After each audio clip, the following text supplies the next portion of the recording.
obviamente tú no puedes salir a levantar dinero si no tienes la casa en orden. Entonces, pues obviamente eso empieza por tener primero una sociedad debidamente constituida, y si tienes y organizada, y si tienes, por ejemplo, si tu emprendimiento es un software, pues que ese software esté registrado a nombre de la sociedad.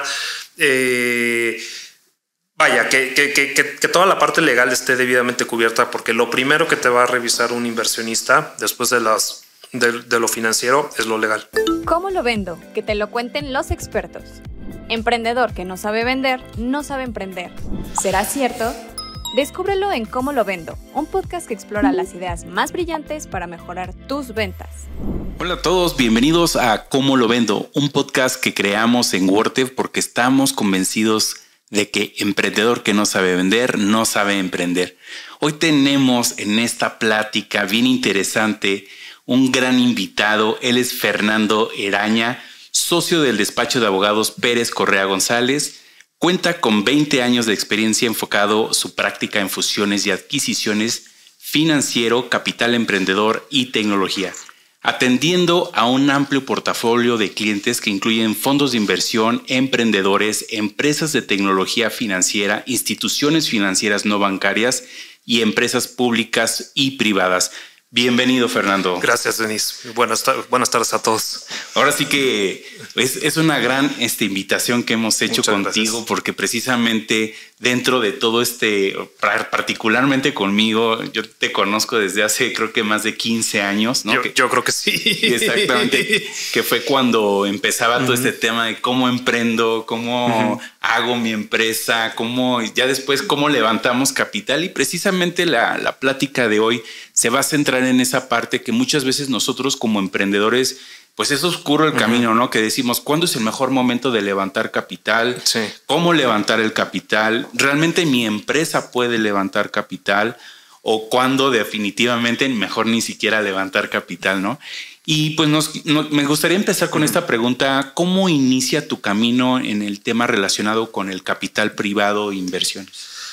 Bueno, yo creo que empezó hace unos 15 años. Digo, yo tengo como abogado titulado unos 20 años. Me titulé en 2001 y por ahí de 2006 se modificó la ley del mercado de valores para introducir un modelo de sociedad que ahora es muy famoso, pero pues que en ese entonces era completamente novedoso, que es la SAPI.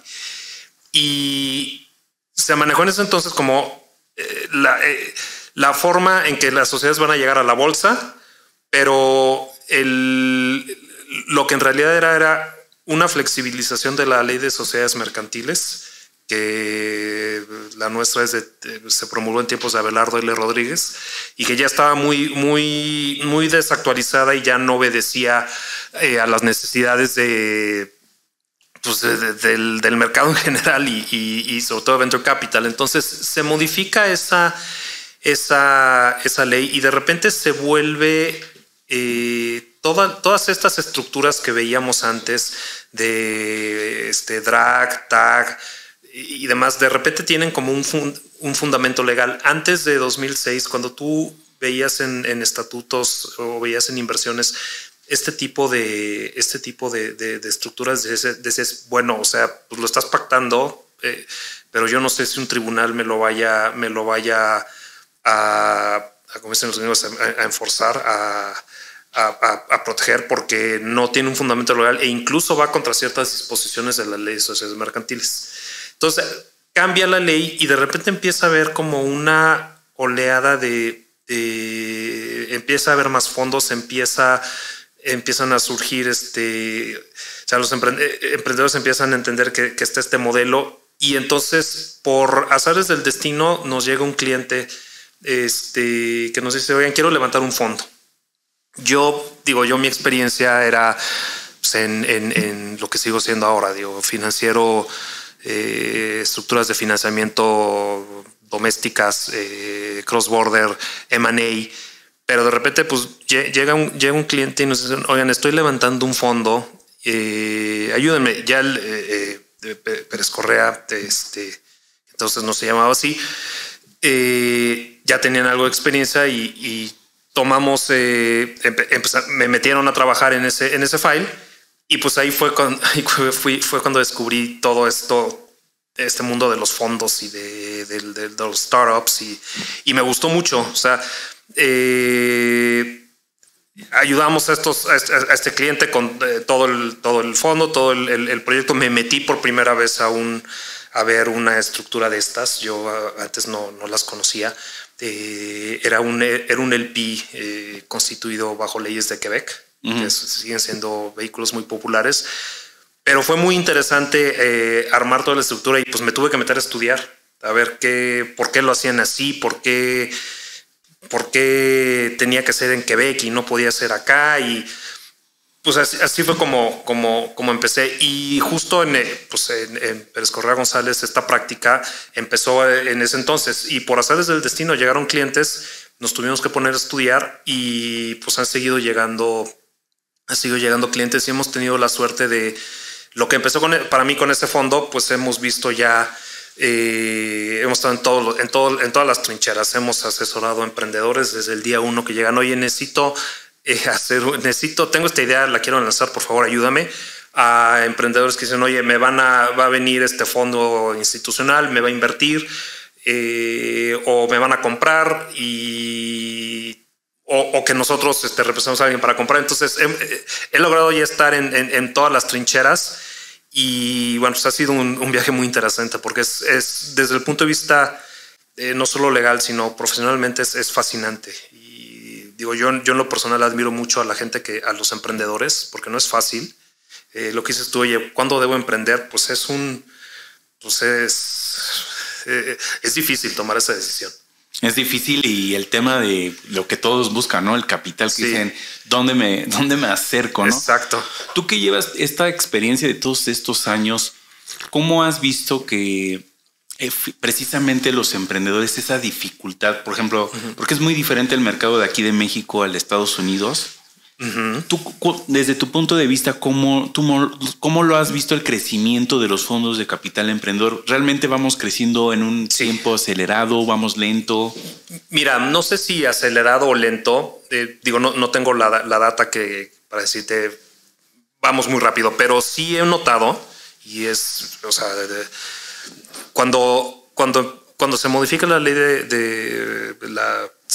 no se inventa, cuando se introduce la SAPI a nuestro régimen jurídico, cuando se modifica la ley del mercado de valores, las transacciones que veíamos de VC entonces eran muy, muy sencillas, eran compras de capital, o sea, que compraban acciones y eran como muy, muy sencillas, y con el tiempo se han ido haciendo más sofisticadas y sobre todo se han importado figuras del mercado de VC de Estados Unidos, la nota convertible, los safes, se empieza a ver todos estos instrumentos. Entonces se ha ido viendo una evolución en la sofisticación de las transacciones y también en el tamaño de las transacciones. Nos gusta mucho compararnos con el mercado de Estados Unidos. Entonces, en Estados Unidos, pues las inversiones son muy grandes, pero pues el mercado americano es el mercado más profundo de todo el mundo. Entonces, no creo que sea una comparación correcta, pero sí, lo que creo que sí vale la pena resaltar es que los instrumentos, las formas de invertir sí son muy similares a lo que ya ves, o sea, lo que ves en Silicon Valley, y sobre todo que México tiene el régimen jurídico y los tribunales para hacer valer esas estructuras. ¿Tú qué crees que les falta a los emprendedores? Que justamente muchos, ¿no? O sea, yo creo que muchísimos emprendedores, hasta yo pasé por ese camino de cómo levantar capital, ¿no? ¿Cuál crees que son las principales dificultades de los emprendedores cuando se acercan a los fondos y que precisamente no pueden levantar esa capitalización? Yo creo que una de las dificultades que veo es pues vender la idea. O sea, todo el mundo tiene muy buenas ideas. Cuando las oigo en el papel, pues todas son maravillosas, pero ya venderle esa idea, ir con alguien y decirle, oye, pues fíjate que ¿por qué no le inviertes unos $500,000 a mi empresa, a esta idea que además ni siquiera está aprobada y ni siquiera hay nada detrás? Hablando justo cuando salen, ¿no? Entonces, a veces, o sea, la principal dificultad que yo veo es esa, vender la idea, y que vender esa idea muchas veces hace que incluso los propios emprendedores se desatiendan el negocio por estar levantando capital. Entonces, de repente, de tener un negocio que empieza a jalar bien, tienen que desviar toda la atención para estar hablando con inversionistas todo el día, haciendo pitches, yendo arriba y abajo, tratando de conseguir dinero, y con el negocio de un lado. Entonces, ese es el primer gran reto.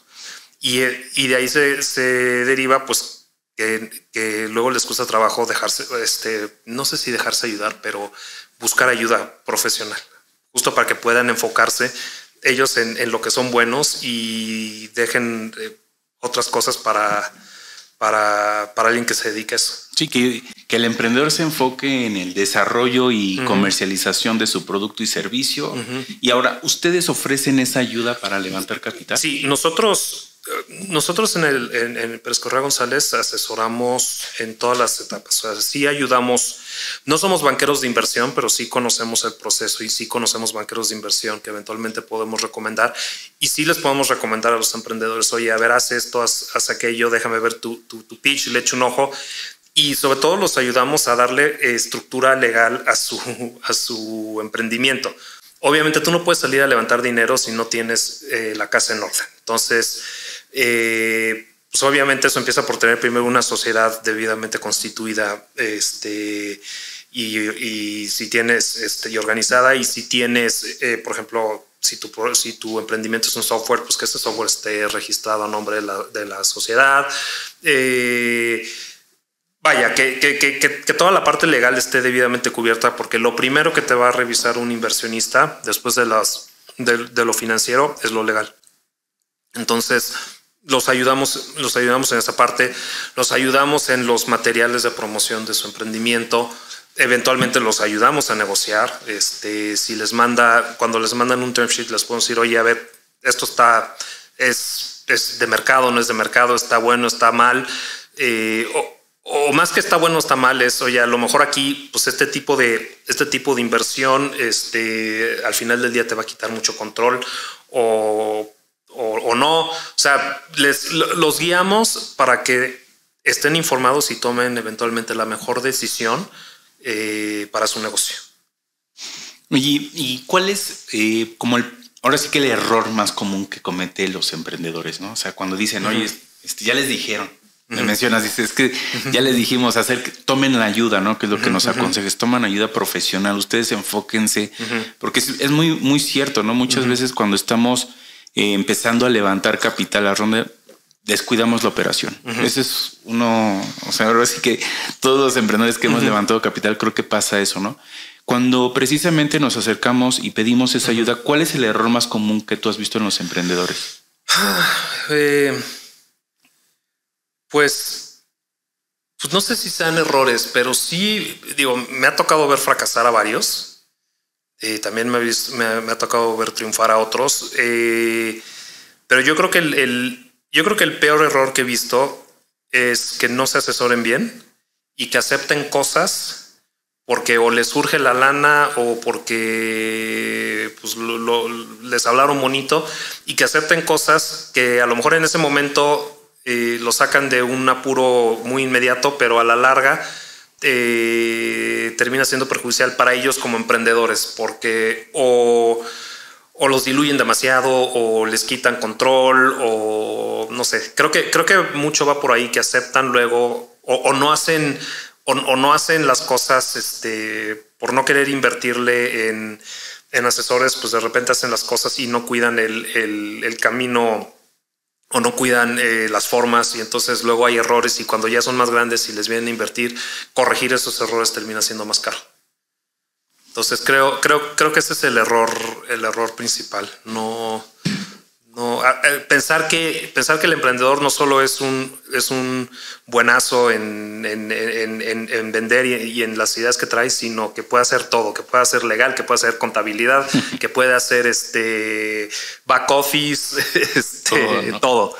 Y eso seguramente tú lo has visto también. Sí, claro. Oye, ¿y tú ¿Qué etapa de la empresa recomendarías que precisamente un emprendedor empezara a ver ya es momento de levantar capital? Pues mira, yo creo que no hay una etapa. Más bien quien lo hace es porque, a ver, si tú sales a levantar capital es porque no tienes el dinero. Entonces, pues si tienes el dinero, no levantes capital. ¿Para qué vas a tener socios? ¿Para qué vas a tener que rendir cuentas y reportes y demás? Entonces, el mejor momento es cuando necesitas el dinero. Para ya sea, o digo, capital de trabajo, para expandir o para lo que sea. Entonces, no hay un momento en que te diga ahorita sí, ahorita no. Es, ¿tienes el dinero? No. Sal a levantar, tienes el dinero, sí, ni te molestes. Ahora, ¿ustedes cómo ven el futuro del capital emprendedor o conocido también como Venture Capital aquí en México? Yo lo veo muy promisorio. Yo siempre, a ver, yo soy un gran creyente de este país. Digo, y no es porque sea de aquí o un discurso patriotero, sino porque objetivamente creo que es un buen lugar. Es un lugar privilegiado en muchos aspectos. El principal de ellos es pues que tenemos al mercado más profundo del mundo al lado.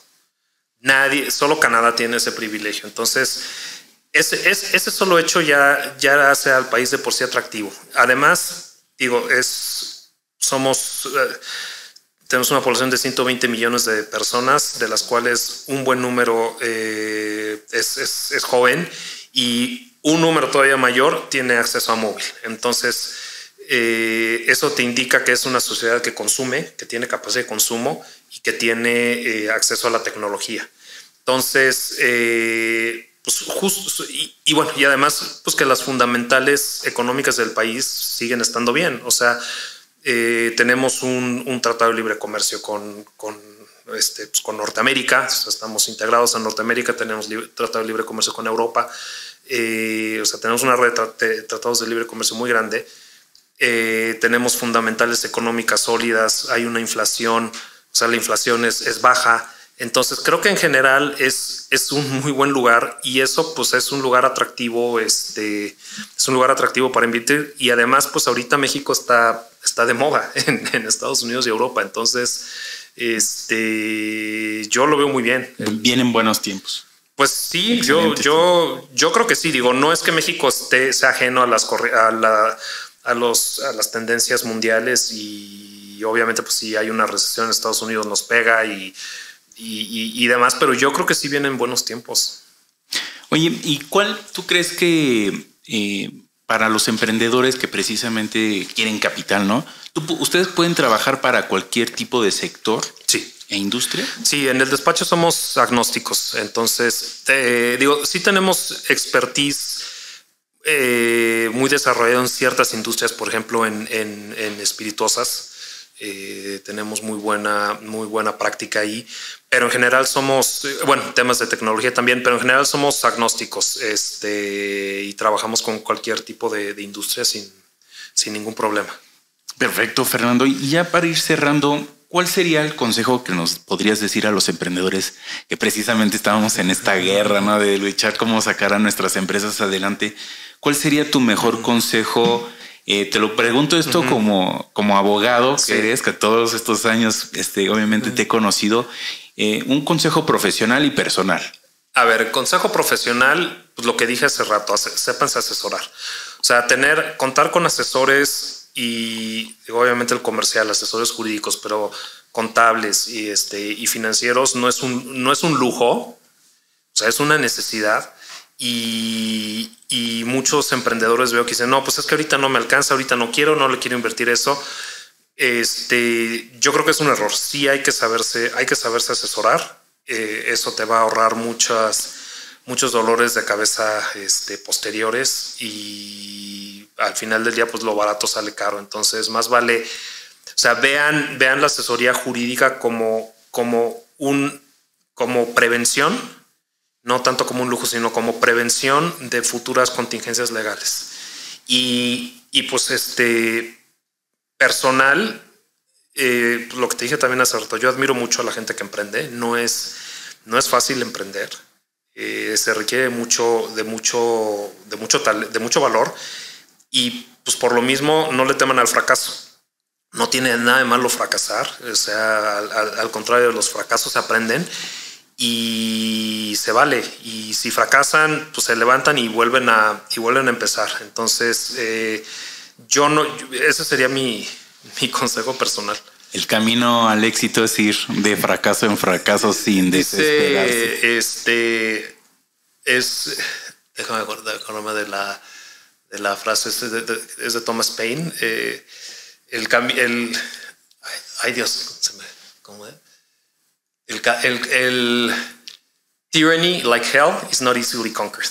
Entonces, pues creo que también puede aplicar acá. Pues Fernando, pues muchísimas gracias por tu tiempo, por estas palabras que precisamente nosotros como emprendedores muchas veces nos da miedo acercarnos, ¿no? Nos decimos, no, pero ¿cómo nos va a ir? ¿No? Entonces precisamente es la idea de acercar a estos profesionales, expertos, especialistas, ya con todos estos años. Muchísimas gracias por esto y nos estamos viendo para otra plática. Encantado, Denis. Esto fue Cómo lo vendo. Los esperamos en los próximos episodios. Soy Denis Iris, fundador y director de WordDev. Hasta la próxima. Antes de terminar este episodio, los queremos invitar a que se registren al taller Aprende de 0 a 1000, en el que podrán aprender metodologías que les ayudará a lograr una operación eficiente y altamente rentable. En este taller les daremos herramientas para establecer y mejorar su modelo de negocio, monitorear resultados y aplicar técnicas de mejora continua en tu negocio. Acuérdense que emprendedor que no sabe vender, no sabe emprender. Los esperamos. Esto fue ¿Cómo lo vendo? Un podcast de WordDev. Ahora te toca vender.